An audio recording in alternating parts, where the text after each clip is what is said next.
Ma trahison a ruiné ma vie. Je me déteste pour ça. Je me suis marié avec ma femme il y a 13 ans. Nous avons été ensemble pendant 3 ans avant de nous marier. Notre mariage était génial. Nous étions vraiment heureux. Puis, tout d'un coup, elle est tombée enceinte.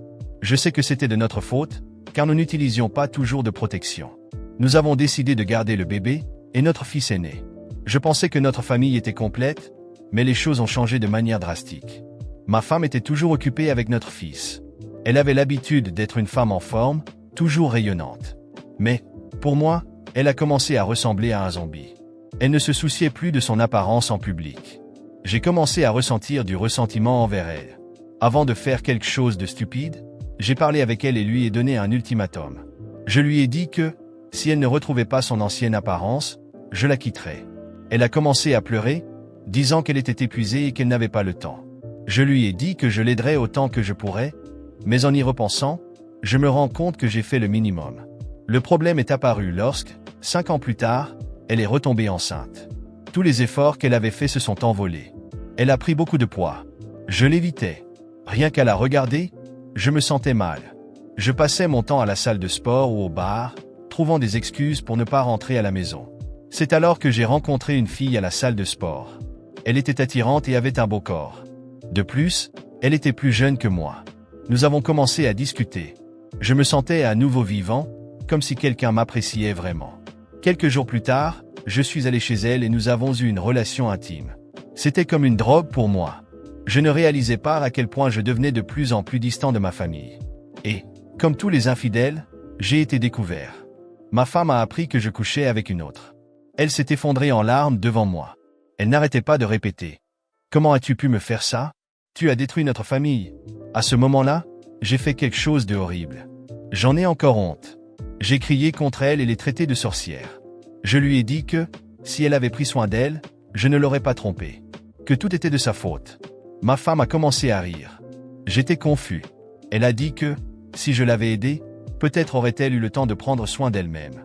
Elle a dit que je n'étais jamais à la maison et que, au lieu de cela, je passais mon temps à coucher avec n'importe quelle fille. Elle a demandé le divorce sur le champ. J'étais rempli de haine contre elle et j'ai dit que c'était très bien, mais que, si elle pensait vraiment qu'un autre homme voudrait d'elle avec tout son fardeau, je pouvais voir à quel point je l'avais brisée, détruite. À ce moment-là, c'était exactement ce que je voulais. Le divorce a été prononcé. Elle a seulement demandé à garder la maison. Nous avons partagé la garde des enfants. Le divorce a été un soulagement. Je pouvais être avec ma copine quand je le voulais. Mais c'est alors que j'ai commencé à remarquer des changements chaque fois que j'étais à la maison. La maison n'était pas propre. Il y avait des assiettes dans l'évier pendant des jours. Je me souviens avoir regardé ces assiettes et voulu appeler Annie. Mais Annie ne vivait pas chez moi. Les choses sont devenues plus difficiles les week-ends où les enfants étaient avec moi. Je me suis rendu compte que je ne savais rien de mes enfants. Mon fils était très difficile avec la nourriture. Ma fille était encore toute petite et pleurait beaucoup. C'était épuisant, peu importe combien j'essayais. Mon fils se plaignait de tout et disait que ce n'est pas comme maman le fait. Et cela n'était que le début des problèmes. Les choses avec ma copine sont rapidement devenues ennuyeuses. Je pensais vraiment que j'étais aux commandes. Après le divorce, ma vie semblait exactement comme je la voulais. Liberté de sortir, de vivre sans les contraintes du mariage, sans les plaintes ni l'épuisement que mon ex-femme amenait.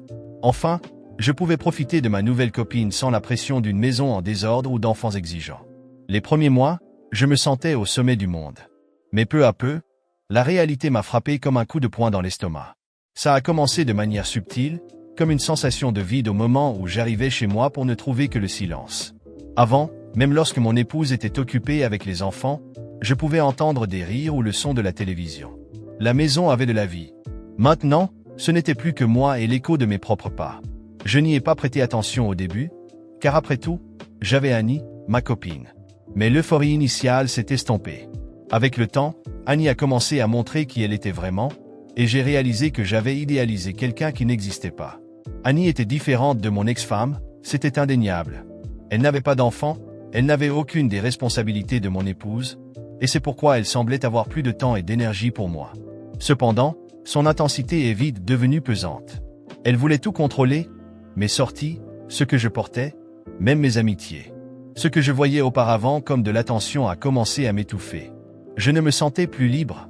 Au lieu d'une partenaire, j'avais l'impression d'être avec une surveillante. Et chaque fois que je me plaignais, Elle riait, disant que j'étais trop sensible. La relation avec elle est devenue une obligation, un piège que j'avais moi-même créé. Mais ce n'était pas tout. Les week-ends avec les enfants étaient encore plus difficiles que je l'avais imaginé. Je n'avais aucune idée de comment m'occuper d'eux. La première fois que je les ai emmenés chez moi après le divorce, tout a été un désastre. Mon fils a refusé de manger ce que j'avais préparé, disant que maman le fait autrement. Il se plaignait tout le temps et n'arrêtait pas de dire qu'il voulait rentrer chez lui. Ma fille pleurait sans arrêt, et je ne savais pas comment la calmer. Je me sentais irrité, impatient, et au lieu de comprendre leur douleur, je les blâmais, comme s'ils compliquaient les choses exprès. Je me souviens d'une nuit en particulier. J'étais épuisé après une journée chaotique à essayer de m'occuper des enfants. Ma maison ressemblait à un champ de bataille, des jouets partout, des assiettes sales dans l'évier, de la nourriture renversée par terre. Quand j'ai enfin réussi à les mettre au lit, je suis allé dans la cuisine et j'ai regardé le désordre. Je me sentais impuissant, sans savoir par où commencer. Tout ce à quoi je pouvais penser, c'était combien les jours où je rentrais et trouvais tout en ordre me manquaient. Le dîner prêt, les enfants déjà lavés, et mon épouse épuisée mais toujours solide. C'est là que j'ai compris. Tout ce que j'avais toujours exigé d'elle était injuste. Jusqu'à cet instant, je n'avais jamais compris le poids réel de s'occuper seul de la maison et des enfants. Je n'avais jamais pris la peine de comprendre ce qu'elle vivait. Mais là, je vivais moi-même l'épuisement qu'elle supportait et que j'avais ignoré. J'ai ressenti une pointe de regret, mais il était trop tard. Au fil des mois, les choses n'ont fait qu'empirer. Mon ex-femme, qui m'avait un jour supplié de l'aider, me traitait maintenant avec indifférence. Elle semblait bien, plus légère, et il était évident que les enfants se sentaient plus à l'aise avec elle.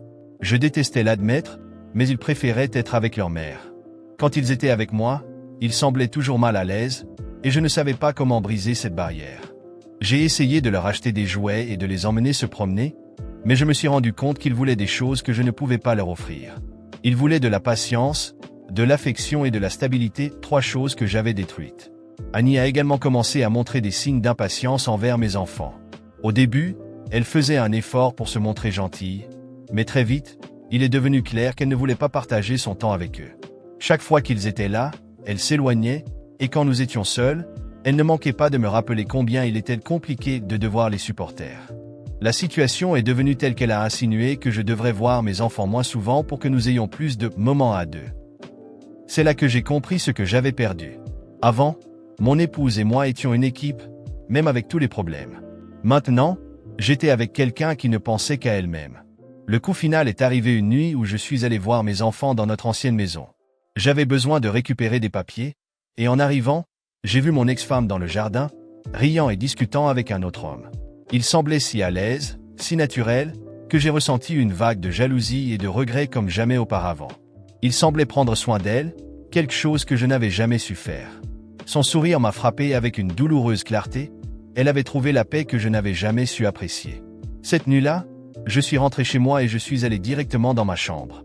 Je me suis assis sur le lit et je me suis retrouvé perdu, détruit par l'accumulation de toutes mes décisions. J'avais ce que je méritais, et je savais que c'était exactement cela. J'étais seul, piégé dans une relation vide, éloigné de mes enfants et sans le respect de celle que j'avais autrefois tant aimée. Les jours se sont transformés en semaines, et les semaines en mois. Ce sentiment de vide et de regret a grandi en moi comme une ombre qui ne me laissait jamais en paix. Je pensais que le temps et la liberté apporteraient un certain soulagement, mais tout ce qui restait était le poids de la culpabilité et de la solitude. Revenir dans une maison silencieuse et sans vie a commencé à ronger ma santé mentale. Cette indépendance que j'avais tant valorisée était devenue un fardeau, un rappel constant des choix désastreux que j'avais faits. Pendant ce temps, la vie de mon ex-femme continuait d'avancer. Je voyais de moins en moins mes enfants. Même pendant les jours de visite, je sentais qu'ils s'éloignaient de moi, comme si le lien qui nous unissait autrefois disparaissait peu à peu. Ils parlaient toujours de la nouvelle maison de maman avec enthousiasme, racontant leurs aventures avec son nouveau partenaire, comment ils jouaient au football avec mon fils et combien il était patient avec ma fille. Cela faisait mal d'entendre cela, mais je n'avais pas le droit de me plaindre. Ils jouaient le rôle de père que je n'avais jamais assumé. Avec le temps, j'ai commencé à les voir plus heureux, plus en sécurité, tandis que je devenais une simple ombre dans leur vie. Mon ex-femme paraissait radieuse, comme je ne l'avais jamais vue. Quand nous nous croisions par hasard, son sourire me démolissait. Elle allait bien, vraiment bien. Il y avait une lumière dans ses yeux, une légèreté que j'avais moi-même détruite des années auparavant. Elle avait construit, aux côtés d'un autre homme, tout ce que j'avais un jour imaginé construire avec elle. Il était évident qu'il était vraiment à ses côtés, dans toutes les responsabilités et les défis que je n'avais jamais voulu partager. Annie, la femme pour qui j'avais sacrifié ma famille, ne me fascinait plus. Je voyais clairement combien notre relation était superficielle et éphémère. Ce qui ressemblait auparavant à une véritable connexion n'était désormais qu'un vide. Elle devenait de plus en plus une étrangère, quelqu'un que je n'aimerais jamais comme je l'avais imaginé. La vérité, c'est qu'Annie n'a jamais été l'amour de ma vie. En réalité, je fuyais simplement la responsabilité, cherchant une validation pour ma propre insatisfaction. Et cela m'a coûté cher. Chaque nuit en silence, je revoyais chaque choix, chaque moment où j'aurais pu agir différemment. Je repensais aux fois où ma femme me demandait de l'aide, aux jours où elle affrontait l'épuisement seule, alors que je me cachais derrière mon égoïsme. Ces souvenirs me hantaient, mais maintenant ce n'était plus que cela, des souvenirs. Quelque chose que je ne pourrais jamais changer. Aujourd'hui, je comprends combien j'ai été naïf, égoïste et lâche. J'avais une famille qui m'aimait, une femme qui était toujours à mes côtés, et, au lieu de les valoriser, j'ai choisi de les abandonner. Et pourquoi? Parce que je voulais quelqu'un qui me donne l'attention que je pensais mériter, tout en ignorant tous les sacrifices que ma femme faisait pour nous. Si j'avais fait un effort, si j'avais fait un pas pour l'aider, pour la soutenir, ma vie serait différente aujourd'hui. Si je pouvais donner un conseil à ceux qui m'écoutent, je dirais ceci. Ne vous laissez pas berner par l'illusion que l'herbe est plus verte ailleurs. Ne troquez pas l'authentique pour quelque chose de passager. Les relations ont des phases difficiles, mais la solution n'est jamais de chercher le bonheur ailleurs. C'est de construire et de renforcer ce que vous avez déjà.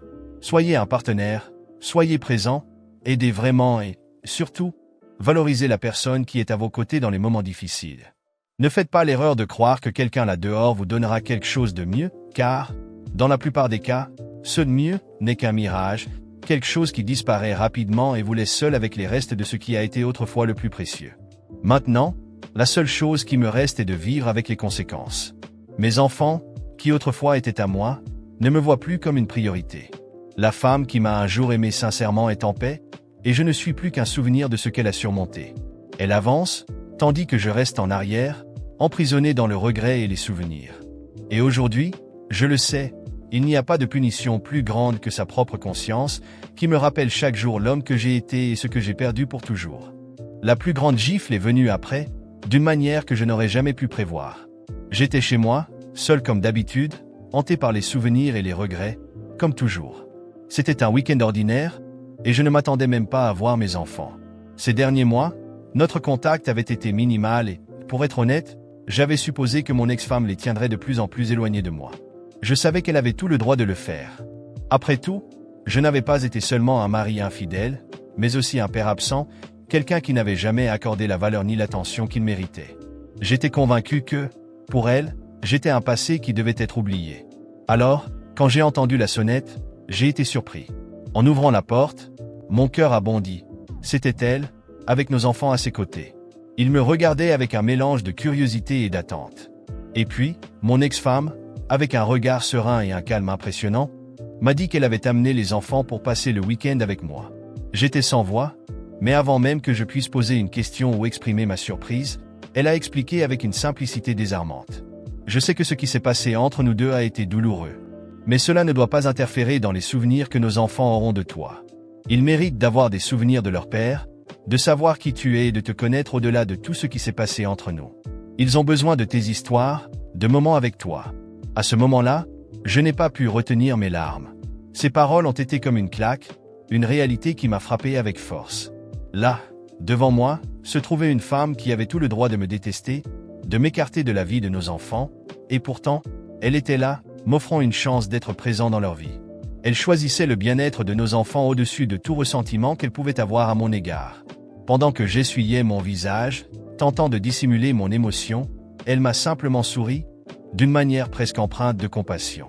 Sans mots de haine ni de vengeance, elle m'a montré quelque chose que je n'avais jamais eu, de la maturité. Une maturité que je n'avais jamais montrée, que j'avais toujours négligée. Sa générosité, à cet instant, m'a fait réaliser à quel point j'avais été petit et immature pendant tout notre mariage. Moi, qui la critiquais sans cesse et la blâmais, qui prenait son épuisement comme excuse pour mes erreurs, j'étais à présent éduqué par la même femme que j'avais tant dévalorisée. Les jours qui ont suivi cette visite ont été une véritable leçon. Curieusement, elle a commencé à amener les enfants plus souvent. Toujours les week-ends, elle arrivait, me saluait avec un sourire cordial et me laissait nos enfants, pour que je puisse créer des souvenirs avec eux. À chaque fois que cela se produisait, je ressentais un mélange de honte et de gratitude. Elle me donnait une opportunité que je ne méritais pas, et chaque week-end passé avec mes enfants me montrait combien je les aimais, combien je les avais négligés et combien j'avais perdu à cause de choix aussi égoïstes. Passer du temps avec eux, écouter leurs rires, essayer de les aider avec leurs devoirs et partager des moments simples, comme regarder un film ensemble ou jouer au parc, m'a redonné une sensation de bonheur que je pensais avoir perdue pour toujours. Mais, en même temps, cela amenait avec soi la douleur du regret. Chaque sourire d'eux, chaque câlin qu'ils me donnaient, était un rappel de ce que j'avais presque détruit.